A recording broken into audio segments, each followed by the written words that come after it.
بسم اللہ الرحمن الرحیم۔ السلام علیکم ورحمۃ اللہ۔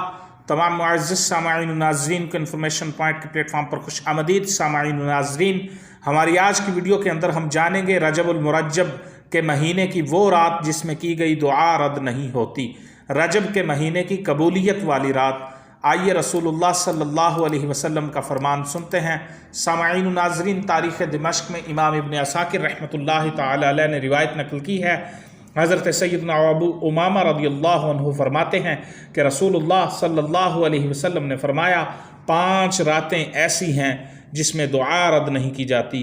1 رجب کی پہلی یعنی چاند رات، رجب کی چاند رات۔ 2 شعبان کی 15ویں رات یعنی شب برات۔ 3 شب جمعہ یعنی جمعہ اور جمعرات کی درمیانی رات۔ 4 عید الفطر کی رات یعنی 1 شوال کی چاند رات۔ 5 عید الاضحیٰ کی چاند رات یعنی 10 ذوالحجۃ الحرام۔ تو یہ تاریخ دمشق کی روایت ہے، امام ابن عساکر نے اس کو نقل کیا۔ سیدنا ابو امامہ رضی اللہ عنہ اس کے راوی ہیں۔ رسول اللہ صلی اللہ علیہ وسلم نے فرمایا 5 راتیں ایسی ہیں جس میں دعا رد نہیں کی جاتی۔ 1 رجب کی پہلی یعنی چاند رات۔ 2 شعبان کی 15ویں رات یعنی شب برات۔ 3 شب جمعہ، جمعہ اور جمعرات کی درمیانی رات۔ 4 عید الفطر کی چاند رات۔ 5 عید الاضحیٰ کی چاند رات۔